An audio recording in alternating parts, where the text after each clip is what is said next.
If you drop a badly bent, corroded quarter into a vending machine today, the machine spits it right back out. For more than a century, the US government offered a guaranteed fix for exactly that specific problem. As of October 2024, that guarantee no longer exists at all. The same coin that would have earned you full value 10 years ago now simply goes in the trash. So what actually happens to a coin too damaged for any bank or machine to accept anymore? And why did paper money keep its safety net while coins quietly lost theirs? Every coin follows one of two completely separate paths once it stops working properly. The first path covers ordinary wear, the kind every coin eventually experiences. A typical coin stays in circulation for roughly 30 years before it gets pulled aside. That is long enough for a single quarter to pass through hundreds of different hands and cash registers. Banks simply deposit those worn coins back with their regional Federal Reserve Bank. Unlike paper currency, the Fed does not individually inspect each coin for fitness. Coins get weighed in bulk instead, since damage at this level is comparatively rare. Truly worn out coins eventually reach the US Mint, where they get melted back into raw metal. That reclaimed metal gets rolled into fresh strips and struck into brand new coins. This entire cycle keeps running quietly year after year with almost no public attention paid to it at all. The second path covers coins that are truly mutilated, bent, partial, or corroded beyond recognition. This path used to run through a completely separate government program entirely.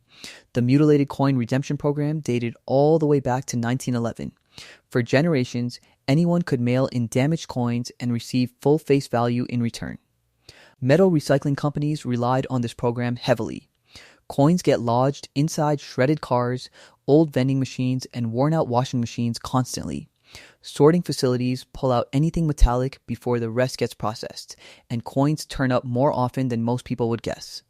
This program was often the only legal outlet for coins too damaged to spend or bank normally. Here's the part nobody tells you about what actually happened to that century-old guarantee. The Mint suspended the program back in 2015, citing a wave of counterfeit coins showing up in submissions. Some of those counterfeit shipments reportedly triggered lawsuits before the suspension was even finalized. Investigators had identified an increasing number of counterfeits inside large batches intercepted by law enforcement. The program briefly reopened in 2018 with new safeguards in place, then was suspended again shortly after that. Recyclers and coin dealers spent years afterward assuming the pause was temporary, exactly like the one before it. On September 25th, 2024, the Mint made its decision permanent. The program was closing for good effective 1 month later. Officials cited 3 specific reasons for that final decision: submissions numbered in the millions, and authenticating genuine coins at that scale cost too much.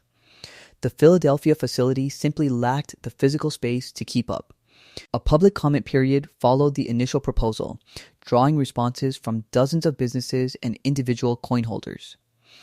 In 2014 alone, the program paid out roughly $30 million in redemptions.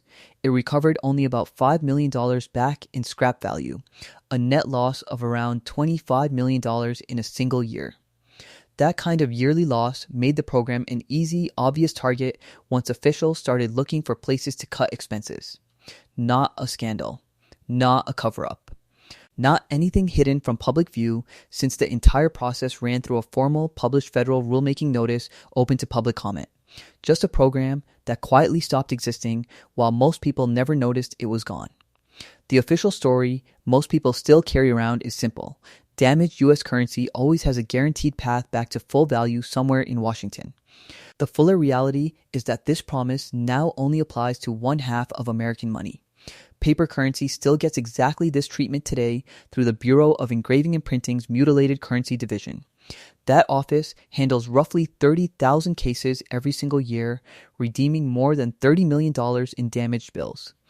The office traces its roots back to 1866, less than 5 years after the government first started issuing paper money in this country at all.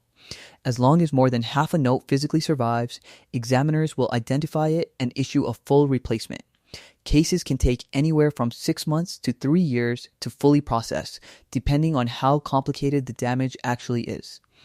Their case files include some remarkably strange submissions. In one memorable case from the 1980s, a farmer's cow ate his wallet directly out of the field. Convinced the cow was responsible, he slaughtered the animal and sent its stomach contents to Washington for examination. Examiners dissected the material, identified the surviving currency inside, and cut him a check for $600. In another case, someone once mailed in $100,000 they had simply stuffed inside a mailbox. The coin program never had an equivalent office handling cases anywhere near this unusual. Damaged coins are not the only coins that have vanished from circulation by government order. Either, back in 1918, the Pittman Act ordered the Treasury to melt down more than 270 million silver dollars in a single stretch. The goal was propping up wartime silver prices for Allied nations. Roughly only 15% of every Morgan silver dollar ever minted is believed to survive today because of that single decision. Federal law still shapes what happens to undamaged coins in interesting ways too. Melting pennies and nickels remains flatly illegal for ordinary people to this day. Both coins now cost more to manufacture than they are actually worth in face value. Melting them down for scrap metal would technically turn a profit, which the law exists specifically to prevent. Dimes, quarters, half dollars, and dollar coins carry no such restriction as long as no fraud is involved. The Treasury Secretary is actually required by law to melt down old worn coins pulled from circulation. That metal either gets struck into new coins or sold off as raw material entirely. This entire cycle runs continuously in the background, largely invisible to anyone outside the industry itself. Coin dealers, recyclers, and armored transport companies track these rules closely since a single miscalculation can mean real financial loss. So the picture of what happens to a damaged coin now depends entirely on when it broke. Ordinary wear still flows quietly through the same melt and remint cycle it always has. Genuine mutilation, the kind that once guaranteed a check from Washington, now guarantees nothing at all. Metal recyclers who once relied on that program have had to find other buyers, or simply absorb the loss of coins nobody will exchange anymore. A cow's stomach can still earn someone a government check today.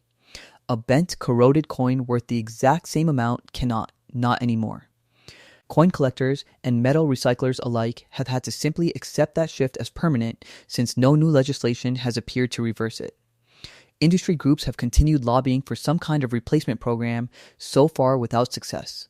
The Mint has given no indication it plans to revisit the decision anytime soon.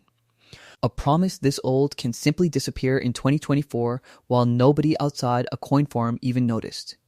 That makes you wonder what actually happens to a retired police car once its last shift finally ends. This kind of hidden system is the sort of thing you can keep seeing unpacked stage by stage. Subscribing keeps the next one coming.